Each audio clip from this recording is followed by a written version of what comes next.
Essa lenda me foi enviada por um amigo que nasceu e cresceu no interior do Ceará. Ele jurou que o que estou prestes a contar é real. E que, até hoje, evita passar sozinho pelas estradas de terra de Iracema, quando a lua está cheia. Iracema é uma cidade pequena, cercada por mato fechado, silêncio e histórias antigas. Daquelas que os mais velhos sussurram no escuro, mas nunca contam em voz alta. Segundo ele, há algo que habita aquelas noites. Um ser que fareja, corre e uiva como nenhum outro. Uma criatura com olhos amarelos flamejantes, garras afiadas como navalhas, e sede de sangue. Hoje, eu conto a vocês o relato que recebi. A história do lobisomem de Iracema. Uma das lendas mais bizarras e assustadoras do sertão brasileiro. Mas cuidado, porque uma vez que você ouve o uivo, talvez seja tarde demais para fugir. Em meio ao sertão cearense, aninhada sob um céu estrelado que parece guardar segredos ancestrais, existe uma pequena cidade chamada Iracema. À primeira vista, ela é como muitas outras. Pacata, hospitaleira, com seus costumes e sua gente simples. Mas se você escutar com atenção nos dias de lua cheia, poderá ouvir os sussurros que permeiam suas ruas de terra, contos de uma criatura que rasteja nas sombras, uma lenda que congela o sangue, a história do lobisomem de Iracema. Toda lenda nasce de um grão de verdade, ou talvez, de um medo profundo que encontra voz na escuridão. Em Iracema, esse medo floresceu há décadas, enraizando-se na alma da comunidade e transformando noites tranquilas em vigílias aterrorizantes. A história não é apenas um conto de fadas. Para muitos, é uma realidade palpável, um horror que se manifesta quando a lua atinge seu ápice. Os primeiros relatos surgiram como murmúrios, de animais encontrados mortos de formas inexplicáveis, de uivos sinistros que não pareciam pertencer a nenhum cão da região. A princípio, as pessoas tentaram encontrar explicações lógicas, mas a frequência e a intensidade dos eventos logo afastaram qualquer dúvida. E se você está intrigado com o que mais essa cidade esconde, não se esqueça de se inscrever no canal e ativar o sininho para não perder nenhuma de nossas próximas investigações. Testemunhas, poucas e aterrorizadas, descreveram uma criatura de pesadelo.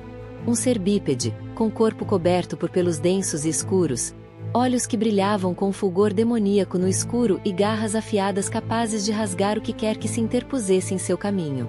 Não era um lobo comum, nem um homem. Era algo entre os dois, uma abominação que se movia com velocidade sobrenatural. Com a disseminação dos relatos, o medo tomou conta de Iracema.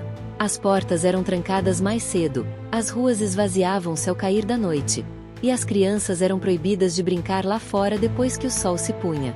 O silêncio da noite, antes reconfortante, tornou-se um lembrete constante da ameaça invisível que espreitava além das paredes das casas. A vida na cidade nunca mais seria a mesma.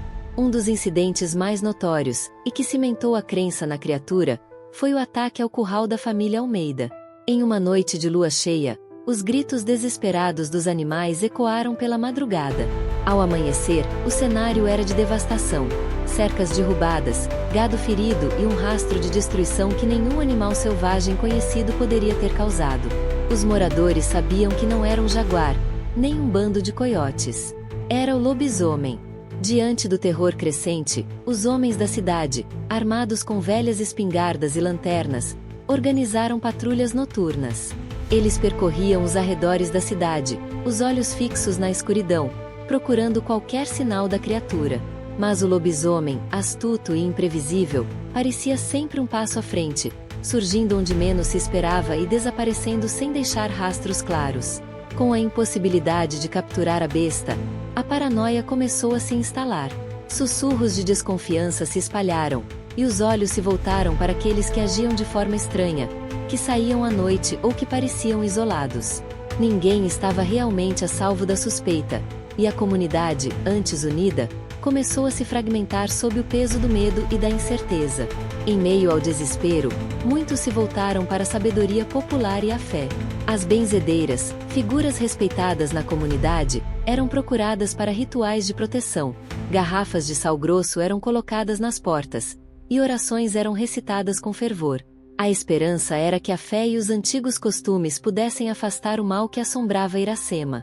O auge da lenda sempre esteve intrinsecamente ligado à lua cheia. Era sob seu brilho prateado que a criatura se manifestava com mais força, e os moradores de Iracema sabiam que essas noites eram as mais perigosas. A beleza da lua, que em outros lugares inspira romance, em Iracema se tornava um farol de terror. A lenda ganhou contornos ainda mais sombrios com o desaparecimento de Zé Inácio, um caçador conhecido. Ele havia prometido enfrentar a criatura. Na manhã seguinte, apenas sua velha espingarda e seu chapéu foram encontrados, jogados numa clareira na mata. Não havia corpo, nem sinais de luta, apenas o silêncio perturbador que deixou a todos com a certeza de um destino terrível. Mesmo sem o corpo, as evidências indiretas eram perturbadoras. Árvores com marcas profundas de garras, como se um animal gigantesco as tivesse arranhado, e pegadas disformes, maiores do que qualquer lobo ou cachorro da região, eram encontradas nas trilhas mais isoladas. Cada nova descoberta apenas reforçava a crença na existência do lobisomem. Ainda assim, alguns tentavam resistir à histeria, buscando explicações racionais para os eventos. Eles falavam de onças, de jaguares, de ladrões de gado, mas suas vozes eram abafadas pelo coro da maioria, que havia visto, ouvido ou sentido a presença do sobrenatural. Em Iracema, a fronteira entre o real e o lendário era tênue, quase inexistente. A história do lobisomem de Iracema passou de geração em geração, contada nas rodas de fogueira, em noites de chuva, ou em sussurros antes de dormir. Ela se tornou parte da identidade da cidade, um lembrete constante de que há mistérios que a razão humana não consegue desvendar e que o desconhecido pode estar mais perto do que imaginamos. Hoje, Iracema mantém sua aparência pacata. As ruas ainda são de terra em muitos lugares, e a vida segue seu ritmo tranquilo. Mas a lenda do lobisomem nunca realmente se foi. Ela vive nos olhos dos mais velhos, nas histórias que ainda são contadas aos turistas curiosos, e nas precauções que muitos ainda tomam quando a lua cheia ilumina o sertão. Será que a criatura ainda espreita nas sombras do sertão cearense, esperando a próxima lua cheia para se manifestar? Ou será que a lenda é apenas um reflexo dos medos mais profundos de uma comunidade isolada? A verdade sobre o lobisomem de Iracema permanece um mistério, um convite à reflexão sobre o que realmente existe além da nossa compreensão. E você, o que pensa sobre essa lenda? Compartilhe sua opinião nos comentários abaixo.